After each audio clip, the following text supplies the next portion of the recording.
Explain చేయనండి.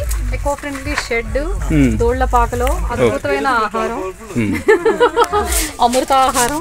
Okay, చాలా సంవత్సరాల తర్వాత సుభాష్ పాలేకర్ గారి దయ వల్ల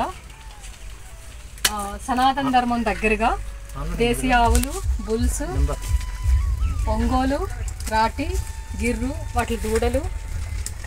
ఇంటి ముందు రాయలసీమ, ఆంధ్ర ఇవన్నిటిలో కూడా పాడి పంట పక్కన ఉండేవంట.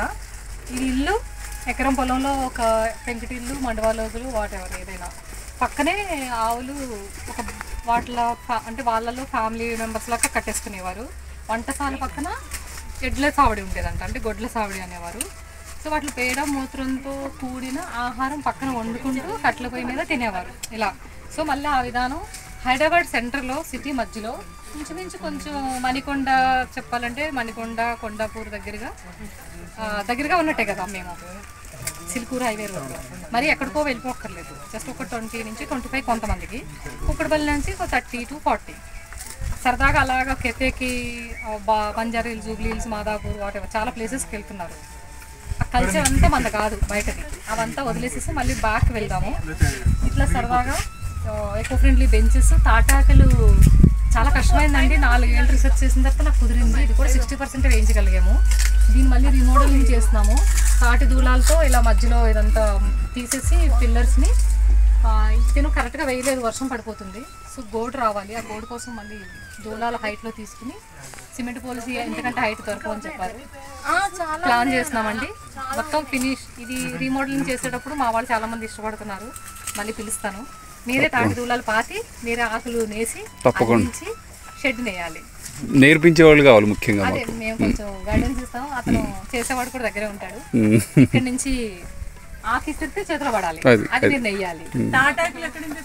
ఇది రామోజీ ఫిలిం సిటీలో అవుట్స్కట్స్ లో తాటి చెట్లు ఉంటాయి కదా, వాటి నుంచి మాట్లాడి తెప్పించాం. కొంచెం కష్టమైంది తేవడం.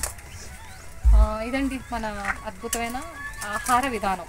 కాకపోతే కొంచెం పేడకల్లాపేసి, ముగ్గేసి, నేల మీద వాసి పట్టేసి, అరిటాకేసి, నేనే కట్టెల పొయ్యి మీద మట్టి కుండలో నా దేశీ రైసు, ఎద్దుగానుగ ఆయిల్స్, నా దేశీ విత్తనంలో పండించిన కూరగాయలు ఫామ్లో కట్ చేసి మనం అందరూ వండుకుని తినాలనేది నా డ్రీమ్, నా కళ అనమాట. అంటే ఒరిజినాలిటీ.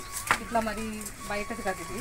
ప్రతిదీ ఆవు నెయ్యి వేసుకుని మన పక్షులు, మన స్టైల్ పక్షులు పట్టుకుని చేయాలనేది. అది ఎప్పుడు అవుతుందో, మరి 1 year పడుతుందా, మరి 2 years పడుతుందా చూడాలి.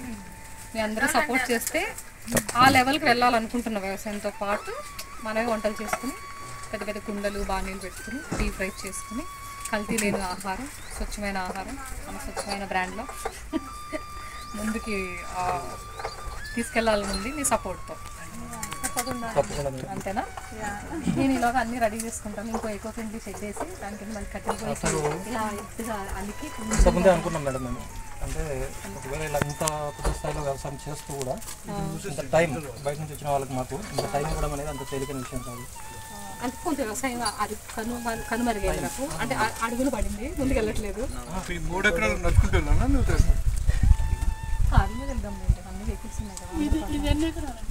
ఇది 3 ఇది పైనుంచి అది అంత మీరు వచ్చేదో చూసాను. అది 5 ఆ బిల్డింగ్ దగ్గర ఉంటుందండి. పొడవుగా బిల్డింగ్స్ కనిపిస్తాయి సార్. అసలు ఇప్పుడు ఇక్కడ నుంచి బయటకు వెళ్తే ఉండగలరండి. మీరు ఇక్కడే ఉండాలనుకుంటారు, ఇక్కడే మంచం వేస్తే పడుకుంటారు. ఒకటి ఎక్కడ ఇచ్చేది ఇస్తారండి. 2 మంచెలు కూడా ఉండాలి మేడం. ఎప్పుడన్నా మంచెలు ఎత్తుగా మంచెలు ఉండేవి చూసారా? ఏమంటారు అట్లని? మంచెలేనే అంటారు. గడ్డి పిట్టలు తోలడానికి మంచెలు వేసేవాళ్ళు.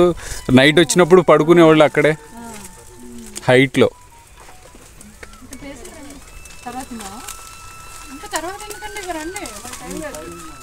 ఇందాకనే చాలా ఫుల్ అయిపోయాం. కొంచెం ఫుడ్కే బాగానే తిన్నాం కదా, కొంచెం ఏముంది చాలా. అక్కడ పెరుగు గ్లాసులు ఉన్నాయి కదా, ఎక్కడ ఏమంటారండి ప్యాకెట్ అన్న ఉంది. ఇంకా డబ్బా దాన్ని పెట్టేది వేస్ట్ చేయకుండా తినేసి పెట్టచ్చా? పర్వాలేదు. అయ్యి పాపం అవి అయ్యే తింటాయి.